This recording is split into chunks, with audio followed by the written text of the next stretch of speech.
বিদ্যুতের শীর্ণ খুঁটি, টেলিগ্রাফের তারের রিনরিন শব্দ আর কাশবন ঘেঁষা রেললাইন দিয়ে কালো ধোঁয়া উড়িয়ে ছুটে চলা রেলগাড়ি ভাবতেই যেন নিউরনে ভেসে ওঠে প্রথমবারের মতো নিশ্চিন্দিপুর গ্রামের বাইরে যাওয়া অপু আর দুর্গার কথা। আজকের দিনে এসে শরতের ব্র্যান্ড অ্যাম্বাসেডর হয়ে উঠেছে যে কাশফুল, তা যেন বিভূতিভূষণ বন্দ্যোপাধ্যায়ের পথের পাঁচালীতে সাদা কালো ক্যামেরায় চিররঙিন করে গেছেন আরেক কিংবদন্তি সত্যজিৎ রায়।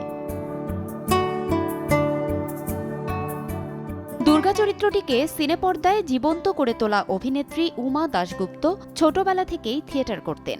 যে স্কুলে পড়তেন সেখানকার প্রধান শিক্ষকের সঙ্গে সত্যজিৎ রায়ের খুব ভালো সম্পর্ক ছিল। সেই শিক্ষকের সুবাদেই সত্যজিৎ আবিষ্কার করেছিলেন পথের পাঁচালী সিনেমার দুর্গাকে। তবে উমা দাশগুপ্তর বাবা চাননি মেয়ে রূপালী জগতে পা রাখুক। পরে সত্যজিৎ রায় নিজেই উমার পরিবারকে রাজি করান। বাকি গল্পটা কেবলই ইতিহাস। কিন্তু সেই একটি সিনেমার পর আর কখনোই লাইট ক্যামেরা অ্যাকশনের দুনিয়ায় দেখা যায়নি তাকে। যদিও একটি সিনেমা দিয়েই তিনি কয়েক প্রজন্মের মনে জায়গা করে নিয়েছেন, অর্জন করেছেন বিশ্বজোড়া খ্যাতি।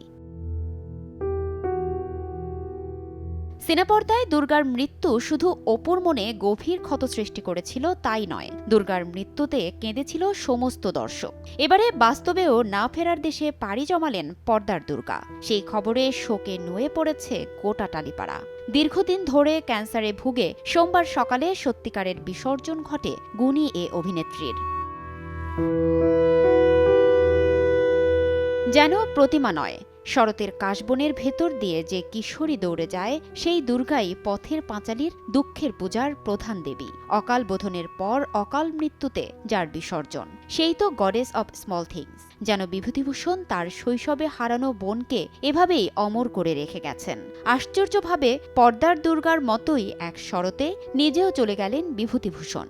আরেক হেমন্তে তাঁরই অন্তিম বন্ধু হতে নীরবে চলে গেলেন উমা দাশগুপ্ত। ফারজানা লিনা, সময় সংবাদ, ঢাকা।